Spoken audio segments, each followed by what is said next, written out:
Hello friends. GST registration का new process portal पर live हो चुका है 1 नवंबर से।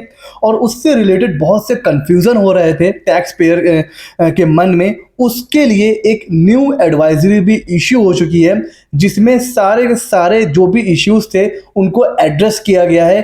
क्या है एडवाइजरी, उसको हम लोग डिटेल में समझेंगे। सबसे पहले देखते हैं जो नया रजिस्ट्रेशन का प्रोसेस है उसमें चेंज क्या हुआ है। देखिए, फॉर्म हम लोग कौन सा फिल करते थे जीएसटी रजिस्ट्रेशन के लिए, REG 01, वो अभी भी फाइल करना है। बट अभी दो रास्ते हो गए हैं जीएसटी रजिस्ट्रेशन तक पहुंचने के। पहला रास्ता, जैसे कि जो नॉर्मल प्रोसेस जो अभी तक हम लोग फॉलो करते आ रहे हैं वही रहेगा।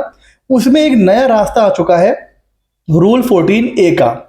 अब आप जब जीएसटी रजिस्ट्रेशन करने जाओगे तो वो आपसे एक क्वेश्चन पूछेगा, क्या आप ये रास्ता चूज करने वाले हो रूल 14A का, या आप नॉर्मल प्रोसेस के थ्रू जाना चाहते हो। अच्छा, डिफरेंस क्या होगा, जैसे ही आप चूज करोगे कि रूल 14A के थ्रू आप जाना चाहते हो जीएसटी रजिस्ट्रेशन में, आपको कुछ कस्में कुछ वादे करने होंगे। और उन कस्में और वादों को पूरा करने के बाद आपको आपका जीएसटी नंबर मिल जाएगा सिर्फ with in 3 days. 3 working days के अंदर आपको आपका जीएसटी रजिस्ट्रेशन मिल जाएगा।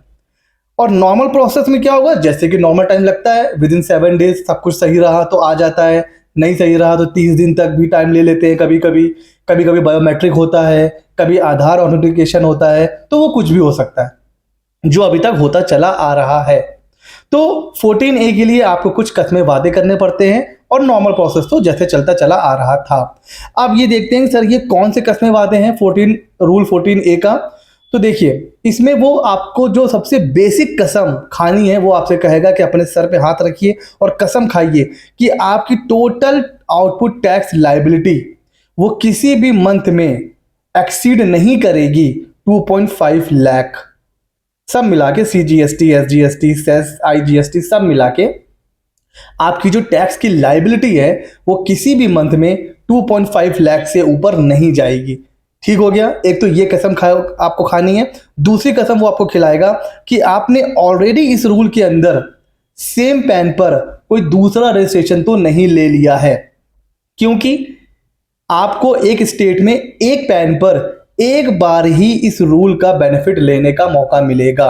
अगर आप ऑलरेडी रजिस्ट्रेशन करवा चुके हैं इसी रूल में, अब आपको दोबारा इस रूल में जाने का मौका नहीं मिलेगा।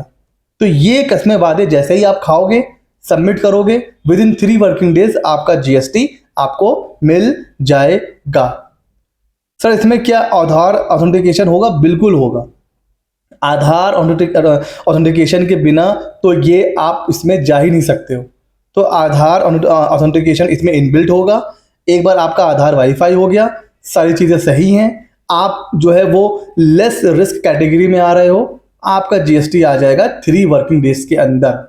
अच्छा सर, अब एक क्वेश्चन उठ रहा था कि सर मान लीजिए अभी हमें लग रहा है कि 2.5 लाख तक तो हमारी जो है वो टैक्स की लायबिलिटी होगी, बट 2 3 4 महीने के बाद हमारा बिजनेस बड़ा हो गया, अब हमारा टैक्स ज़्यादा दे आ रहा है। अब हम क्या करें? क्या हम इसको कैंसिल करके नया रजिस्ट्रेशन करें या इसी में काम चला सकते हैं? तो उसके बारे में एडवाइजरी में डिटेल में बताया गया है कि एक बार आप इसमें चले गए स्कीम में, अब आप उसको एग्जिट करना चाहते हो, तो कब आप एग्जिट कर पाओगे?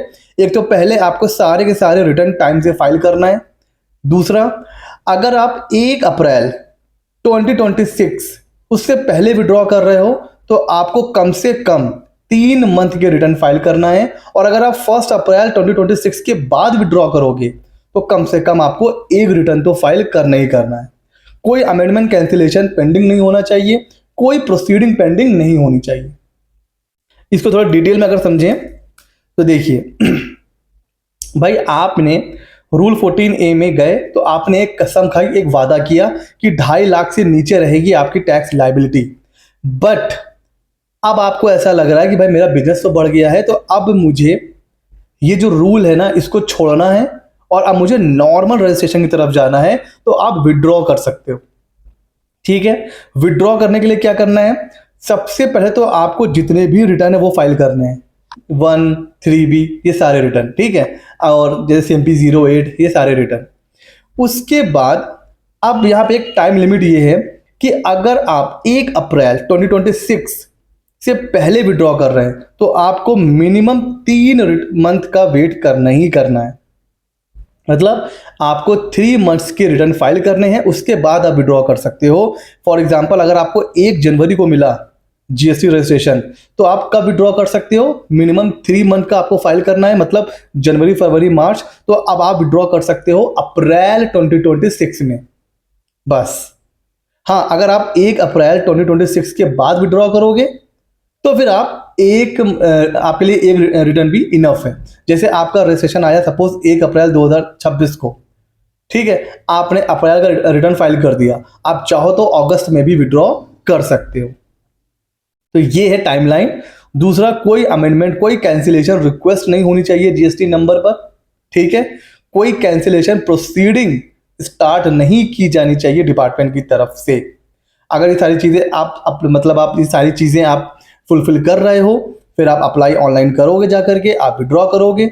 जैसे ही आप विड्रॉ करोगे ना, फिर आपको नॉर्मल जीएसटी टैक्स पेयर माना जाएगा। और हाँ, जैसे ही आप विड्रॉ करोगे तो हो सकता है दोबारा आधार का ऑथेंटिकेशन हो, बायोमेट्रिक हो, सर्वे हो, फिजिकल वेरिफिकेशन हो, जैसे नॉर्मल रजिस्ट्रेशन में होता है।